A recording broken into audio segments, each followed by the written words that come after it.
What if I told you that 3,000 years ago in China, you could hire strangers to cry at your funeral, eat dog for dinner without judgment, and dance shirtless with a giant block of ice on your back? And that all of this would actually make people respect you? Today we're stepping into the Xia through Zhou Dynasties, a time of kings, rituals, and traditions so bizarre, a medieval European might have thought you were pitching the world's weirdest reality show. Foot binding didn't explode until later in Chinese history, but the idea was already seeded. Tiny feet meant grace, elegance, and the kind of wealth where you didn't need to walk far. Picture this. Young girls' feet were wrapped so tightly, the bones bent, reshaping into little crescent moons. Europeans saw it as barbaric torture. Chinese elites saw it as walking art, or hobbling art, like owning a luxury bag, except the bag screams every time you pick it up. And here's the kicker. Ornate embroidered shoes only a few inches long became conversation starters at parties. And by conversation, I mean, wow, you can't walk without help, but those shoes are fabulous. Professional mourning turned grief into a public performance. If your family's tears weren't dramatic enough, you could hire professionals to do it for you.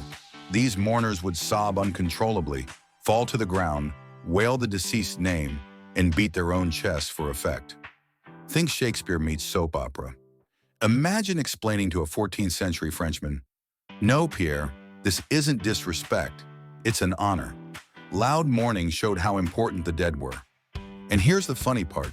The better the acting, the more you got paid. So yes, in ancient China, grief could be a career choice. In Shanxi province, young men would strip to the waist, balance huge ice blocks on their backs, and dance in the open air. This wasn't punishment. It was believed to drive away evil spirits, protect crops, and bring good health.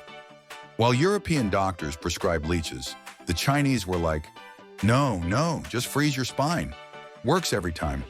And the dance wasn't just wiggling awkwardly. It was a full display of stamina, endurance, and pride. The colder you looked, the tougher you were. Long, talon-like fingernails were the ultimate status flex. It screamed, "I'm so wealthy, I haven't touched manual labor in years." Of course, it also meant you couldn't open doors, cook, or scratch your nose. But that's what servants were for. Some even wore gold or silver nail guards to protect those precious claws. Dog meat could be found at festivals. Nothing unusual at the time. And for health, some medical snacks included lice or dried smallpox scabs.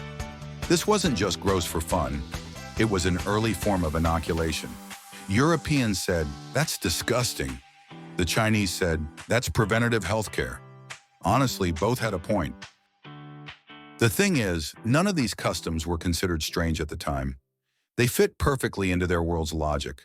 From freezing dances to screaming funerals, everything had meaning and purpose.